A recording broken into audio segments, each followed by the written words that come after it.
Sir నమస్తే అండి, ఏం చేస్తుంటారు మీరు? నేను కాటన్ వ్యాపారం చేస్తున్నామండి.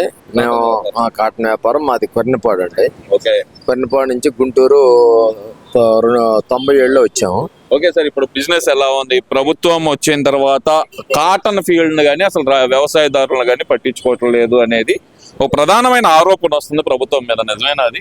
అది ఒట్టిదేనండి. అది ఎందుకంటే ఇదివరకు ప్రభుత్వం వేరండి.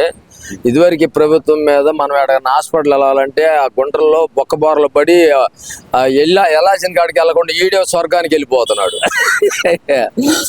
పరిస్థితి ఏంటంటే అలాగుంది. ఇవాళ రోడ్లు ఎక్కడెక్కడ మురుకాలు నీళ్లు పోకుండా ఉండి రోడ్ల మీద కార్లు కూడా ఆగిపోయి, మోటార్ సైకిళ్ళు ఆగిపోయి రోజులు కూడా ఉన్నాయి లోగడ జగన్ ప్రభుత్వంలో. ఈ రోజు అన్ని రోడ్లు కూడా నెంబర్ 1 గా హైవేలో ఉన్నట్టుగా ఉన్నాయి. కళ్ళు మూసుకొని కూడా మనం నడుపుకుంటూ వెళ్లాల్సి వచ్చిన పరిస్థితిలోనే ఉంది ఇవాళ. ఇప్పుడు రోడ్ల గురించి అక్కడ పెడితే గనక రైతులను పట్టించుకోవట్లేదు, ముఖ్యంగా అసలు వ్యవసాయదారులకి మద్దతు ధర లేకుండా చేస్తున్న కూటమి ప్రభుత్వం అంటున్నారు. మీరు కాటన్ ఫీల్డ్ అన్నారు కాబట్టి ఈ సంవత్సరం సిసిఐ ద్వారా ప్రభుత్వం ఏమైనా మద్దతు కల్పించిందా రైతులకు? అసలు ఇచ్చిందండి.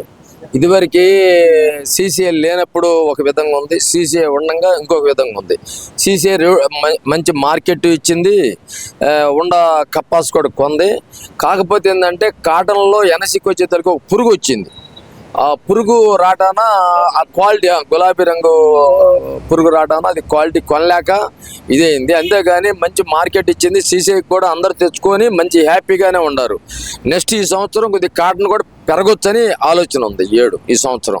ఓకే సార్, ఇప్పుడు వ్యాపారస్తుల్ని బెదిరిస్తుంది కూటమి ప్రభుత్వం వచ్చిన తర్వాత. వ్యాపారస్తులు కప్పాలు కట్టలేక, ప్రభుత్వానికి కప్పాలు కట్టలేక, లోకల్ ఎమ్మెల్యేలకు కప్పాలు కట్టలేక బిజినెస్లు మూసేసుకొని వెళ్ళిపోతున్నారు. ఇది బిజినెస్ ఫ్రెండ్లీ ప్రభుత్వం కాదు, బిజినెస్ దారులని బెదిరించే ప్రభుత్వం అంటున్నారు. అది ఎంతవరకు వాస్తవం అనుకోవాలి? బెదిరించే ప్రభుత్వం అనేది ఇది కాదండి. ఇది ఎందుకంటే లోగడ ఏమన్నా జరిగినాయో కానీ ఇప్పుడు మటుకు అలాంటి జరగలేదు. వ్యాపారస్తుడు ఎప్పుడు కూడా ఒకప్పుడు డౌన్ అవుతూ ఉంటాడు, ఒకప్పుడు పెరుగుతూ ఉంటాడు. ఎప్పుడైనా మనం కూడా ఏంటంటే మనం ఒక దారిని వెళ్తుంటే మట్టి రోడ్డు వచ్చింది, గ్రావెల్ రోడ్డు వచ్చింది, తారు రోడ్డు వచ్చింది, సిమెంట్ రోడ్డు వచ్చింది. అలాగనే వ్యాపారస్తుడు కూడా మంచి చెడ్డ అనేది రెండూ ఉంటాయి. అది ఓకే. ఇప్పుడు ఈ కూటమి ప్రభుత్వం వచ్చిన తర్వాత ఈ 22 నెలల కాలంలో రాష్ట్రంలో అభివృద్ధి లేదు, సంక్షేమం లేదు అనేది ప్రధానంగా చెప్తున్న మాట నిజమే అంటారు? అది ముందేసుకొని తాగి ఇంట్లో పనుకున్నవాడికి తెలియదండి, తిరిగేవాడికి తెలిసింది. అది మీరు ప్రజల్లో ఎక్కువ మమేకం అవుతూ ఉంటారు, ఎందుకంటే కాటన్ ఫీల్డ్లో ఉన్నారు కాబట్టి, ఆ ఫీల్డ్లో ఉన్నారు కాబట్టి మీరు చెప్పండి, అసలు సంక్షేమాలు జరగట్లేదు రాష్ట్రంలో, మేము ఉన్నప్పుడు బాగా జరిగాయని చెప్పి జగన్మోహన్ రెడ్డి గారు చెప్తున్నారు కదా, అందులో వాస్తవం మీద? సంక్షేమాలు బాగానే జరుగుతున్నాయండి. అది అన్ని ఉట్టి మాటలు. అది ఎవరో ఇది కానీ సంక్షేమాలన్నీ చంద్రబాబు నాయుడు అందరికి కూడా ఇళ్ళకెళ్ళి ఫస్ట్ మేము ఇస్తున్నామని చెప్పే ఉద్దేశంతో ఇస్తున్నాడు. నెంబర్ 1 గా ఉంది. దాన్ని అతన్ని మన ఈ కూటమి ప్రభుత్వాన్ని ఏమంటానికే అవకాశం లేదు. అది అభివృద్ధి పరంగా ఇందాక మీరు అన్నారు రోడ్లు వేస్తున్నారు అని. రోడ్లు వేసి ఉపయోగం ఏంటి? అదే డబ్బులు పేదలకు పంచితే వాళ్ళకి ఆర్థికంగా ఉపయోగపడుతుంది కదా అనేది ఒక వాదన వస్తుంది తెర మీదకి. మరి దాన్ని ఎలా చూడాలంటారు? ఆ విషయం అయితే మనకు తెలియదు కానీ రోడ్లు అసలు ముందు రోడ్డు అనేది మనం ఒక వ్యాపారానికి వెళ్ళాలన్నా, లేకపోతే ఒక పనికి వెళ్ళాలన్నా, లేదు ఒక హాస్పిటల్ ఒక మనిషి ఉన్నాడంటే చేర్చడానికి వెళ్ళాలన్నా రోడ్లు ఉండాలిగా. రోడ్డు లేకపోతే మనం ఎట్లా వెళ్తాం? మనం ఆడికి వెళ్ళాల్సిన వాడు ఇక్కడే బోర్లు పడతాడు, ఆడదాకా వెళ్ళడం. అప్పుడు ఉపయోగాలు ఏమడిద్ది? రోడ్డు ఉండాలి. రోడ్డు ఉంటేనే మనం సైకిల్ మీద వెళ్ళేవాడు కానీ, మోటార్ సైకిల్ మీద వెళ్ళేవాడు కానీ, కారు మీద, అంబులెన్స్ వెళ్ళాలనుకోండి, సపోజ్ ప్రాణం పోయిద్ది, ఇక్కడ గుంటల్లో ఉందనుకో, గుంటల్లో పడిపోయింది, హాస్పిటల్ దాకా వెళ్ళడుగా. రోడ్డు ఉంటే టక్కన వెళ్ళిపోతాడు, హాస్పిటల్ వెళ్తాడు, జాయిన్ అవుతాడు, ఐసీయూలో పెడతారు, అవకాశాలు ఉంటాయి కొన్ని. రోడ్డు లేకపోతే అవకాశాలు ఏముంటాయి? ఆ టైంకి వెళ్ళాలిగా. ఒకవేళ ట్రైన్కి వెళ్ళాలి, మనం ట్రైన్కి వెళ్ళాలంటే రోడ్డు బాగుంటే టక్కన వెళ్తాం, రోడ్డు బాగుండకపోతే మనం ఎట్లా వెళ్తాం? సరే, ఇక్కడ ఇంకో విషయం కూడా తీసుకుంటే కనుక కూటమి ప్రభుత్వం వచ్చిన తర్వాత రాష్ట్రంలో రెడ్ బుక్ రాజ్యాంగం పెరిగిపోయింది. ప్రతిపక్షాల మీద దాడులు చేస్తున్నారు వీళ్ళు అనే మాట అయితే అంటున్నారు. కానీ నిజంగా రెడ్ బుక్ రాజ్యాంగం ఉందంటారా ప్రజెంట్? రెడ్ బుక్ రాజ్యాంగం అనేది ఇంకా ఓపెన్ చేయలే. ఆయన చేస్తే ఇంకెలాగుండిద్దో. ఇప్పుడు వరకు ఏమి రౌడీజాలు లేవు, ఏమి లేవు. ఏమో ఆపోజిషన్ వాళ్ళు ఏదైనా చెప్పుకోవాలి కానీ మాకు తెలిసినంత మటుకి రౌడీజాలు లేవు, ఏడ కొడతాలు లేవు, బాధటాలు లేవు, పొడవటాలు లేవు.